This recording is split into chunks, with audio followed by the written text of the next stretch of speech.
Hello, and welcome to the Backstory Podcast, where behind every paper, there's more to the story. It's just how far back you're willing to go. My name is Ben, and I'm here with my good friends Hannah. Hi. And Justin. Hey, how's it going? Good to see you all, friends. What's new in life? Well, here in the Pacific Northwest, we are dodging the winter blizzard that I think more than half the country is experiencing. So it's actually sunny here in Seattle. So I am very happy about that. I have to say, on the East Coast, we are not so lucky. It is extremely cold, and I am wrapped in as many blankets as I possibly can. I'm dreaming of days at the beach, honestly. I'm just thinking about what it will be like to be on the beach and finally thaw out from this awful blizzard. Ooh, yeah, me too. We're bracing for it in Cincinnati, where we fear snow like no other. As soon as there's a dusting on the ground, people really hunker down and get scared. And I have to say, I'm also reeling right now because my family and I recently moved. So my house is littered with boxes, and it's always fun because there's either a cat or a child hiding in the many cardboard boxes scattered around my house, and they periodically just pop out as you're walking around the house. And so it's like little Jack-in-the-Boxes everywhere. So we are slowly settling in, and I am ready for this chaos to die down. They're keeping you on your toes. Yes, indeed. And I have to say, it makes me think of the joy that a cardboard box can bring you. I remember those days as a child. All I needed to be happy was a giant box that I could fit inside.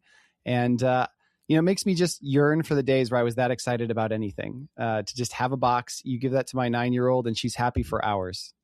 As the youngest with 2 older sisters, I was often the person who was volunteered to be put in the box and pushed down the stairs. So I very much resonate with that. Yeah, that's a very youngest child trauma to have. I feel like it was always either cardboard boxes or laundry baskets. Exactly. That my siblings would push me down the stairs in. Hold on. Just to clarify, because I did not do this. We had a 1-story house with no stairs. Would you slide down the stairs like a roller coaster? Like, did that work, or did you tumble down the stairs? With variable experiences for sure, but kind of like sledding, like in a box, slide down the stairs. Yeah, it was a combo of the skill of the pusher and the slider. And we, at one point, had a big mirror at the bottom of our stairs. So you actually kind of wanted to fall before you got to the mirrors. I'm just picturing this like now as a parent. If I caught my 14-year-old pushing my 9-year-old down the stairs with a breakable mirror at the bottom, man, I'd have some thoughts for sure. You don't need roller coasters if you have stairs with a mirror at the bottom. And you see how Justin and I turned out, We're doing great. Yep. You guys are totally fine. You certainly don't start screaming every time we pass a staircase. You guys aren't traumatized at all. It's fine. And it certainly wasn't the first thing we thought about when you said, cardboard boxes. So clearly we're fine. Nope. Yeah. Now that Amazon does nothing but bring cardboard boxes to everyone's doorstep, you sure aren't living in a world of terror being brought back to your childhood trauma of being pushed down the stairs. Well, speaking of trauma, we have a really interesting paper that I'm excited to talk about. And no, it's not about trauma, but it is about experiences that could be traumatic. And that is failure in the clinical learning environment. This paper is led by Dr. Jennifer Klasen, who's a surgeon at the University of Basel in Switzerland, along with a powerhouse team of authors. It's titled Trainees' Perceptions of Being Allowed to Fail in Clinical Training, and it's from the journal Medical Education in 2023. Now, I chose this paper because I'm a huge fan of Dr. Klasen's work, and it's part of her PhD thesis. It's not a new paper. It's been out for a couple of years now, but I love the conversation it provokes, and I thought it would be a great paper to share with our HPE community on this podcast, give it a little airtime, and also I would love to learn the backstory behind this line of research because I find it very provocative. Now, lots of people have written about how failure can be generative for learning, but Dr. Klasen has really deeply explored the role of intentionally allowing failure to happen, specifically in the clinical learning environment for learning. So this paper evoked a lot of feelings for me because I've both been allowed to fail and I have allowed others to make mistakes while supervising them in the clinical learning environment. So this work This paper builds on work that Dr. Klasen had done previously, where she found that clinical supervisors sometimes strategically allow learners to fail when they believe doing so would support learning.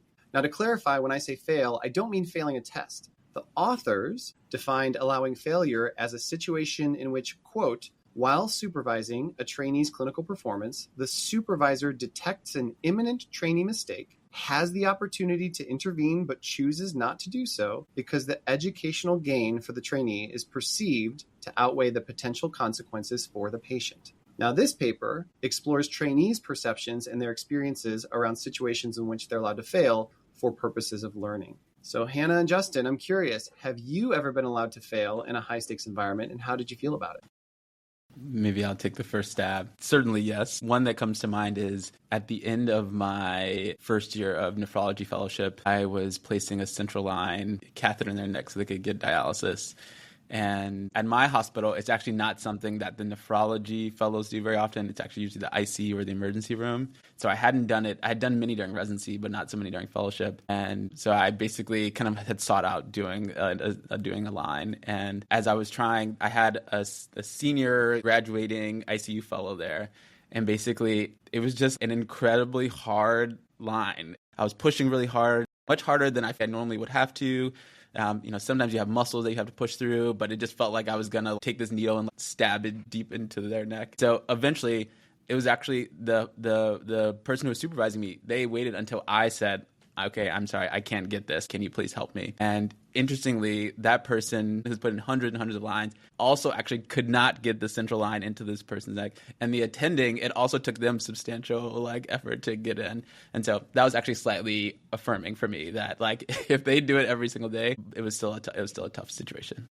What about you, Hannah? Yeah, I think the situation that came to mind for me was not necessarily workplace learning, but more informal learning. If you know me well, you know that I'm visually impaired. And when I started losing my vision when I was in my mid-20s, I started vision rehabilitation called orientation and mobility training, which is the training that you get for any individual who's blind or visually impaired, training about how to orient yourself to your surroundings, to navigate safely through new and familiar environments, crossing streets, stop signs, stoplights, all of that good stuff. So when I started this training, my O&M instructor was really clear and set the expectation that at some point I would make a mistake and I might fail.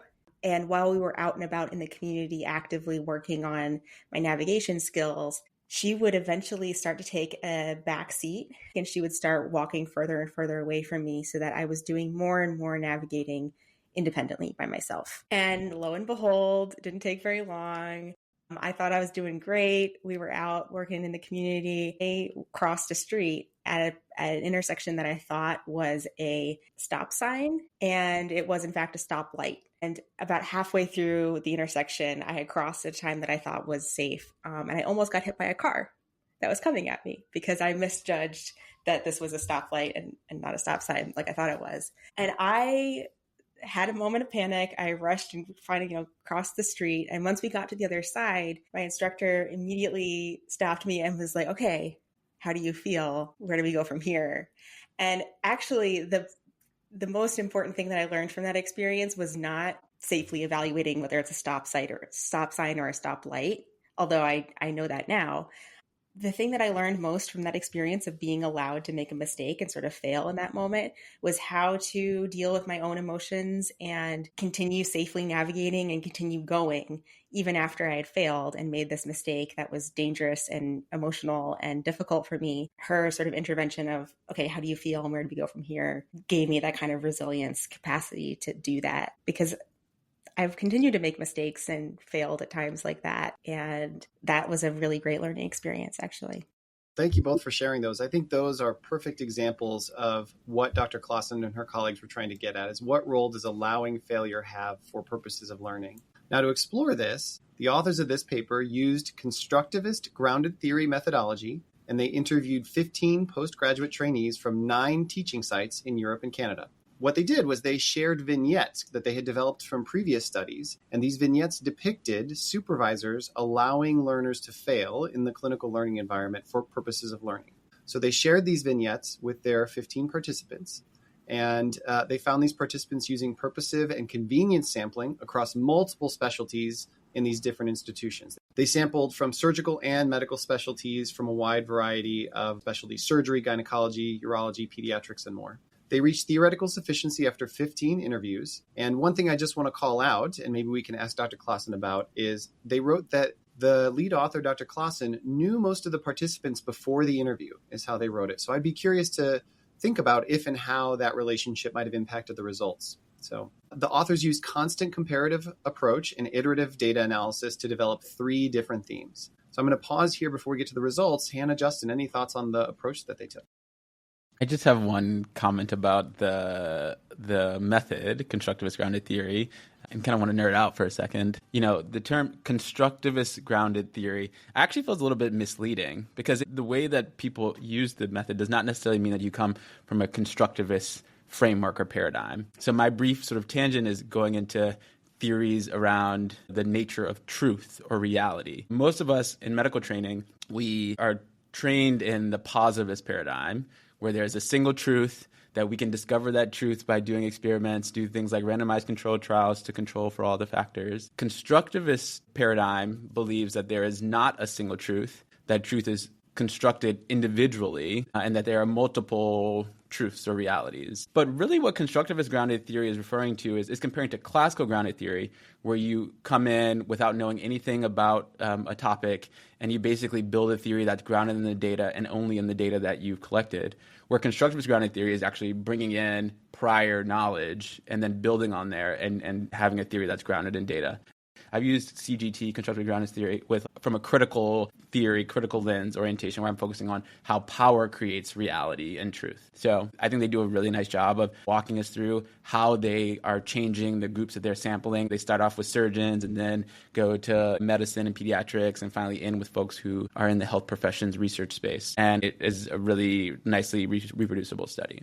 That's so interesting that you say that. I know just from reading the literature that constructivist grounded theory is one of those terms that gets thrown around so often. This paper is such a nice example of using it in a way that's consistent with how Kathy Charmez and the originators of CGT really thought about the method. So I find this paper to be a really nice example, you said, Justin, that others could follow.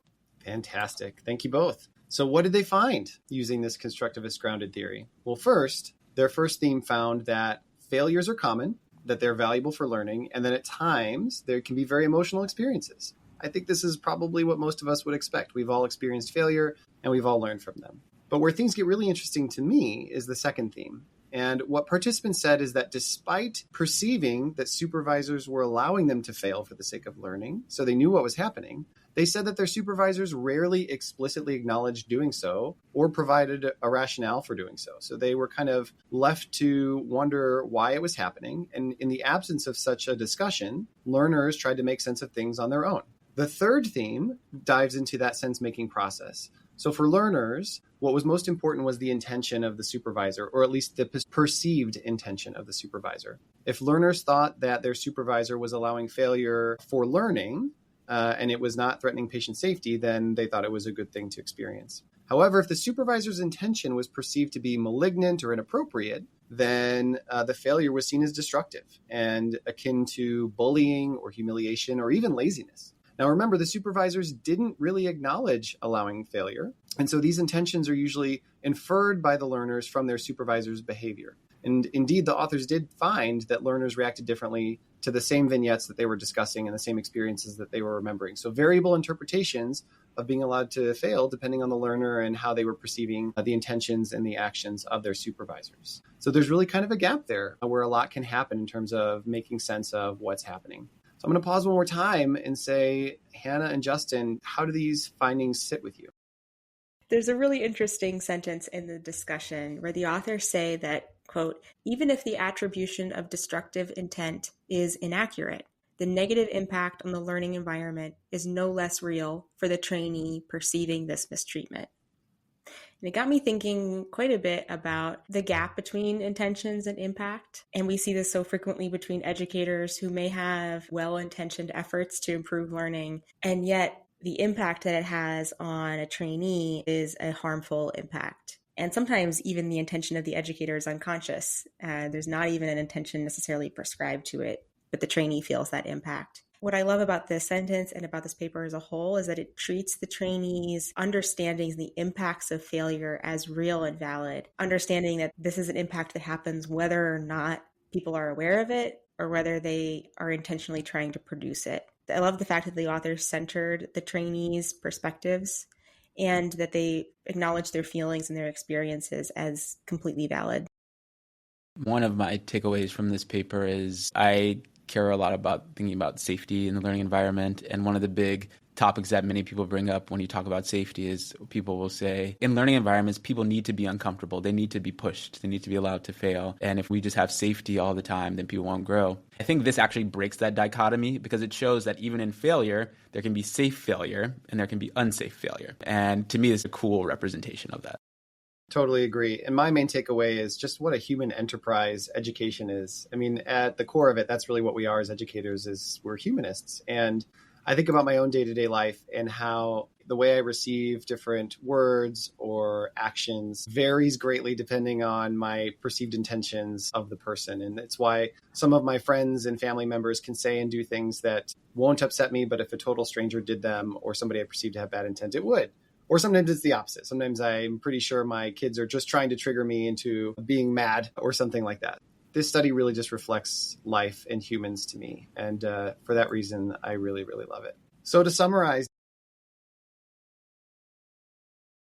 supervisors sometimes allow trainees to experience failure in the clinical learning environment. And trainees acknowledge that failures can be powerful for learning, but the perceived supervisor intent and patient safety play a role in the impact of such strategies. Unfortunately, supervisors rarely explicitly talk about allowing failure as a teaching strategy, which leaves things open to trainee interpretation and can lead to harm. So, Hannah, Justin, do you have a hot take for this paper? It's a cheating hot take because I once heard Dr. Klasen speak in person. This is at the AAMC conference a few years ago, and she was the keynote speaker for the research in medical education. And, people were up in arms and like, we can't let people fail. This is completely unethical, all these things.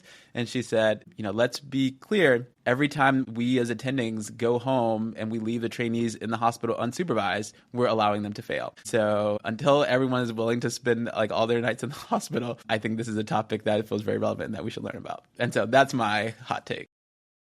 Mine is that when a supervisor allows a trainee to have to go through the sense-making process on their own and receive the harmful mistreatment impacts of a failure that has gone unaddressed and unacknowledged, that's really a failure on the part of the supervisor and not on the learner.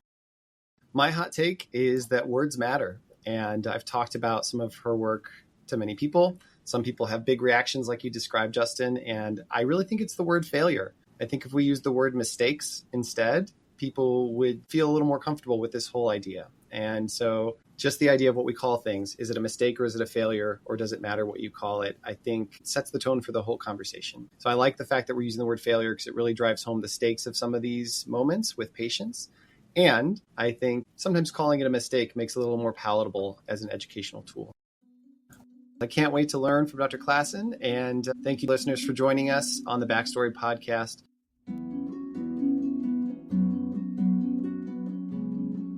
We are so lucky and so excited to be joined by Dr. Jennifer Klasen, who is a surgeon, a senior consultant at the University of Basel. She is both a physician and a PhD researcher. We are so excited to have you join us. Dr. Klasen, welcome to the Backstory podcast. Thank you for joining us. Hi, guys. Thank you for having me. Just to start, can you tell us how you prefer to be called? Oh, Jen is totally fine. All right. Thanks, Jen. To start, can you just tell us who you are, what you do, and one thing that listeners might not know about you? Well, as you already mentioned, I'm a surgeon. I work and live in Switzerland. Originally, I'm from Germany, but live and work in Switzerland at the University of Basel. I'm also a mother of a 4-year-old. And probably what most people don't know about me, that we started having a little Easter project last year. And the result is that we are now owners of 6 hens, silk chickens. And now they started to give us daily some eggs. So that is our little garden project right now in the last couple of months. Yeah. That's amazing. It sounds like we have to take a trip to Basel so we can do a proper Easter egg hunt. Yeah, that is a possibility in our little garden, yes. Can you tell us what got you interested in this work and what led to this paper? Ooh, that's a longer story, to be honest. Working as a surgeon, you experience some failure in your career. So starting as a resident, you may fail quite a lot, to be honest. Then being a supervisor, you often, sometimes on a daily basis, see your residents fail. And I experienced the specific situation in the operation theater where I consciously allowed a failure to happen. So I assisted a laparoscopic cholecystectomy, which is the removal of a gallbladder. It was a pretty straightforward surgery, and I had a good relationship with the senior resident of mine. So she is normally very confident in this procedure, but at a specific point in that particular surgery, she pulled too much tension on the gallbladder. And I warned her a couple of times because that specific liver was a fatty one, and that could behave like a chocolate pudding. So if you give too much tension on that tissue, it could tear apart and start to bleed. And I warned her a couple of times, and in the next single situation, I thought, okay, if she's doing it again, I won't say anything in that situation. And it happened again. And the liver tore slightly and started to bleed. It was a tiny situation. She solved it on her own. But she was surprised and that she had to handle this little bleeding.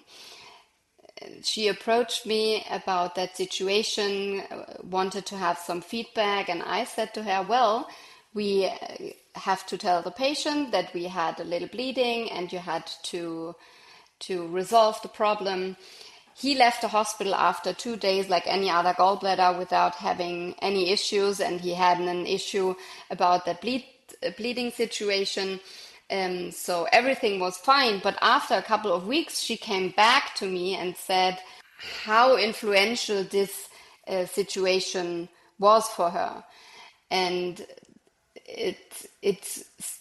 I started to think about what I thought in that situation. I almost had a bad conscience that I allowed her to fail in this situation. And afterwards, I started to ask colleagues in informal conversations, hey, do you have such situations sometimes where you consciously allow some failure to happen for whatever reason? And then I started to have some academic conversations with colleagues in medical education, and then came up with a research program about it. I just love this topic so much because, one, I think it's, in some ways, somehow it's political because, people don't like thinking about letting trainees fail and don't like thinking about the sort of being practiced on aspect. And I just love how you have leaned into it. And I mentioned this earlier in the podcast, but when you spoke at the AAMC conference, people were super alarmed about everything that you were saying. And I just love the way you talk about and think about this topic. So I'm so excited to hear your answers to our questions. I think Hannah has the first one for you. Sure. Yeah. You mentioned in the story that led to this paper about an experience with a trainee or a doctor, and how that experience really formed your interest in the topic. But I was also wondering, in the methods you talk about the orientations of the research team informing the study and the reflexivity involved there.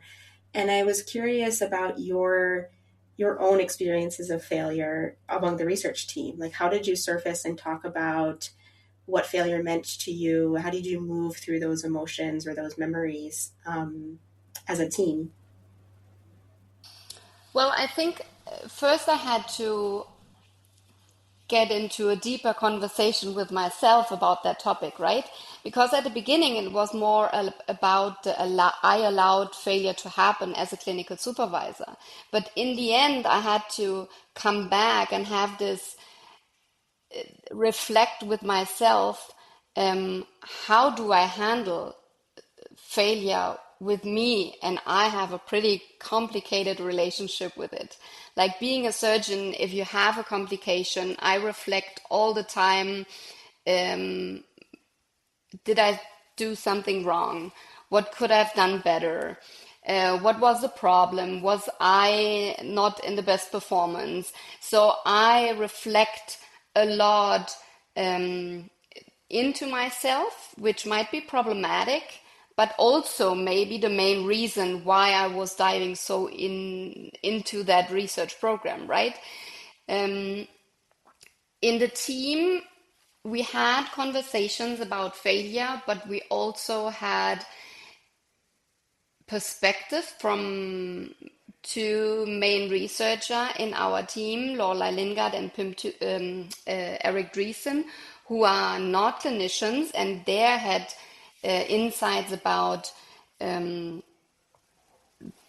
to fail as a scholar. I had conversations in the medical education community where people are doing research in that field, but not coming from a clinical background.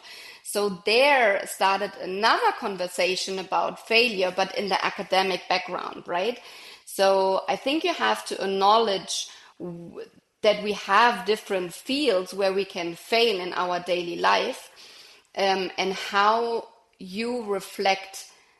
I have a different type of personality in my clinical setting than I have, or I approach failure in the research field, right? I'm deeply involved into patient safety and patient's recovery. I'm not that deeply connected to my failure or failed situations in the academic background. So I would say I almost handle failure in that background differently, and I had the opportunity to reflect a lot and write it down in the reflexivity part of my PhD work, how you may approach that topic, sometimes having a different hat on. I'm curious to hear how much you think supervisors, or how accurate you think supervisors are around predicting when a trainee will fail. I wouldn't say they are accurate. They work, coming from my research, at least with a type of gut feeling, we called it, which is probably a mixture of experience, of having a feeling for the situation, of knowing the resident, of a lot of different factors coming together, and then they try and understand it and make sense. But in the end, it is a perception, right? You can't calculate it to 100% certainty. So there will be, in the end, a specific uncertainty in every situation you decide as a supervisor. And I think the most important thing is that you know about it. You can't guarantee that any situation you allow to happen will resolve or you can fix it, but you have to be aware of that situation. That you have to acknowledge as a supervisor if you use this strategy. First of all, I'm fascinated by thinking about the consistency of organs in terms of dessert foods. So I would love to know, if the gallbladder is pudding, my one question would be like the liver. I'm sorry. I'm a pediatrician, not a surgeon, but I would love to inventory like what are the consistencies in the terms you all use, but that's for later, I suppose. Jen, I was fascinated by how use of the term failure seems to strike people, because failure feels so big and final. And I guess my couple of questions are, one, could you reframe this using the word mistake, or is there something specific about the word failure? And two, do you think people would respond differently to the idea of allowing failure if we said allowing mistakes? Oh, yeah, we had a lot of conversations about that. We started with failure, also reading the literature coming from Manu Kapoor's work on productive failure, where he uses that term without hesitation from my perspective. And it's not a big deal. But coming into medicine, where we try and keep patients safe and healthy or getting them better, we have an issue with it because failure, as I had to learn as a non-native speaker, is a big word in the English language, right? So I'm not sure it would be better if we had decided to use mistake, because mistake seems a bit smaller, not having that huge impact. Because if you search the term failure itself, it's almost having always a catastrophic outcome, right? We didn't mean it in that way. We had also situation where nothing happened, no bleeding happened, no one was in danger. We had smaller, tiny situations where a wound weren't cleaned the best way. We had bigger situations where supervisors allowed, probably with a worse outcome than it would be without allowing failure. But we decided to use failure coming from the educational background with the intention to allow to happen. I'm not sure it would be better if we would have decided to use mistake. I mean, there are a lot of terms, right? We discussed also error, coming from the patient safety literature. In the end, we used failure. Was that a mistake? I'm not sure. But we had a lot of conversations, and we reflected and we read and deflected or debriefed about it. It was a conscious decision in the end, yes. I think this reflects our different specialties. As a pediatrician, we would have used the word whoopsie.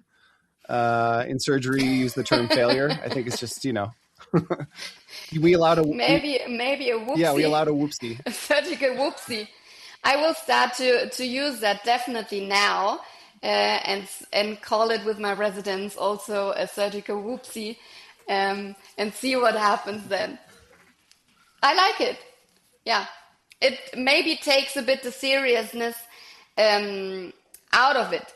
I mean, there is an example. I can tell you, I started with presenting that research in front of the medical education community, right? So I would describe our community as open-minded, mindful, always open about new ideas, welcoming, warmly, everything positive, coming from a surgical background, you know what I mean? But people reacted also, seeing them sitting in the front row, like shaking their heads, like having small conversations about it while I was presenting. And I was, oh my God, what did I do? So I started to present like the easy peasy, whoopsie situations. And people afterwards approached me and said, oh my God, what happened? Why did this supervisor do that to the patient? And it was like waiting longer in the emergency department because the resident suggested doing an ultrasound instead of the CT scan, which was probably in that situation the right decision, but the supervisor let it happen because, hey, it was a bit of a longer waiting time in the emerge. But people approached me and said, my mother was with the same problem. What is wrong with people that they allow that to happen? So even with this whoopsie allowed example, people were stunned. So you couldn't do something wrong or right or presenting it. There came emotions with it, even if you decided to present the easy peasy way. So I started to present the whole data. You just mentioned presenting your work, your PhD work also, which it has another level of intensity to it, I feel. Presenting that work to audiences and seeing people react emotionally, shake their heads, have side conversations. How did you, as an individual researcher, I mean, for me, that kind of audience reaction would be very, very difficult to handle. I mean, how did you come back from that or process that? Yes, well, I had conversations with my PhD supervisor. I mean, amazing people, Lorelei Lingard, Pim Tunison, and Eric Dreesen here. Yay, yay for them. I said to them, I don't know what I'm doing. I presented, people have hard feelings about it, and they say, well, we will back you up. We are there for you, and we know what we brought us into that research program. So we are there. And I said, well, I don't have any reputation. You can lose your reputation, but they were not concerned about it. And I think having them in my back or in my corner was a big help and support in that situation. I also was challenged coming from the surgery background that I had to have conversations with my bosses because I had to go into the office and say, hey, by the way, I'm doing a PhD program about that and that. And my former boss said, why are you doing that? And I said, well, it's an important topic. We should talk about it. And he said, well, if you are doing that, you should reframe everything and not saying allowing failure, say something different. And then I applied for a new job, not because of that issue, so otherwise because I wanted to work again at a university hospital. But there, the new boss said, why are you doing that? That is crazy. And by the way, you are not allowed to use that teaching approach in my hospital. And I'm afraid that you will bring the press with your research projects into my department. So he was very concerned about it. That is what I was going through. Just to reflect on something Justin said when we reviewed this paper, Justin, please, I don't mean to put words in your mouth, but you said something along the lines of, we are okay with allowing failures or mistakes every time we leave the hospital because we cannot be there for every decision our learners make. So if we want to not embrace this idea, we better rethink how we supervise. I thought that was really on the nose. And so I think when people react this way, they're kind of fooling themselves into thinking that we don't allow mistakes and failures all the time. It's part of what training is. Those were Jen's words. That's what she said at the AAMC conference, and I feel like it was just the greatest comeback ever that no one could overrule. That's because everybody who supervises trainees was like, "Oh, I don't want to stay every night," and people are suddenly like, "Oh, I see the downstream consequences of the point I'm making." Well, I mean, we send the youngest after 3 or 4 weeks sometimes into the night shift, right? And the meaner the supervisor is during the day, the more they are afraid to call him during the night. So I don't think we have to have an issue being there, backing them up, let them fail safe. If we leave the hospital, they are doing whatever they can if they don't call us. I'm curious to hear what is next for you. That is a good question. I started to look into failure to rescue. Failure to rescue is more a quality indicator for departments that they can save the patient having a complication, for example, post-operatively. So, but failure to rescue is more than just a quality indicator in a department, right?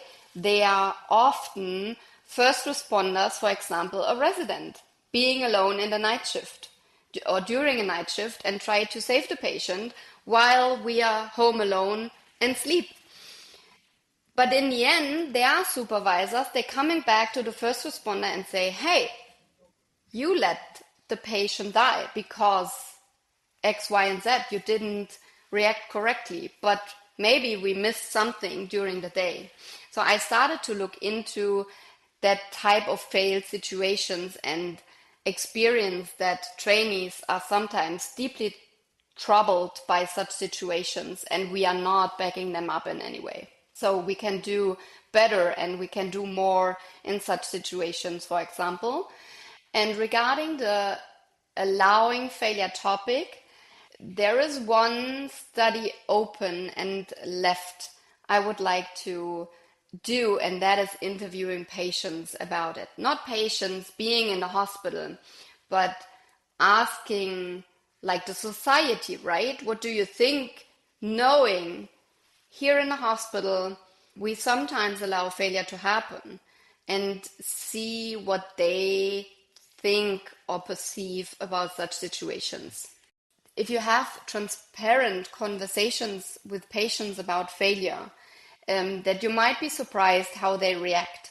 I think it's more important that you are there on the bedside, have that conversation, and say, I'm very sorry that happened. It shouldn't have happened. However, X, Y, and Z. I have to say that I didn't went so far that I said I allowed failure to happen, because nothing like major happened to a patient under my watch. But still, I mean, we are a teaching hospital and we can fail even if we don't allow it. You know what I mean? So in the end, and that is what one of my supervisor interview partners said, we sometimes have to allow failure to protect the future patient coming afterwards, that patient. I think we have to consider the future patient also, and not the current patient in that specific situation. This has been a powerful conversation, and I've learned a lot. So for our ending question, we like to ask our guests to recommend something that they're reading. So if there's one thing that you're currently reading or that you've read recently that you've loved that you'd like to share with our audience. I discovered a book being in the library with my 4-year-old, going through the adult books, and the book is called I Could Strangle Him, which is coming from a German best-selling author and the career and also life coach Martin Wörle. He talks in a humorous way about difficult characters, such as a narcissist, a hot-head individual, a constant complainer, and different ways how to understand them and handle them. So I probably started to read this book because in my field sometimes you have such characters. And he provides the reader with a lot of examples. So in the end, his main message is probably you don't have to swallow everything, which I don't. Otherwise, you are doomed in surgery. Nor you have to explode. And that is more my problematic situation, I would say. So the best way is clear communication, emotional control. I'm working on that. And in the end, strategic thinking. So I can recommend it if you have to work on understanding such characters. I love that. I'm taking notes for myself. I want to read that now. Well, thank you so much for being here, Jen. We've learned a lot. We had a great conversation. Yeah, thank you for having me. It was fun. I hope it was what you expected or hoped for. Even better. Thanks, everyone. Thanks, Jen. Great learning about your research. It's at the end of the Backstory podcast. The Backstory podcast is supported in part by the Josiah Macy Jr. Foundation. Production and editing by Rachel Holloway. Music by Hannah Kakara Anderson. Artwork by Caitlin Rapaldi. The Backstory podcast is a sponsored project of the Learning Design Collective. Thanks for listening. Just a reminder that the opinions expressed here are our own and don't represent the views of any institutions. This podcast is for informational and entertainment purposes only. For show notes and links, visit our website. If you enjoyed this episode, please subscribe and leave us a review, and check us out on LinkedIn, Instagram, and Blue Sky at The Backstory Pod.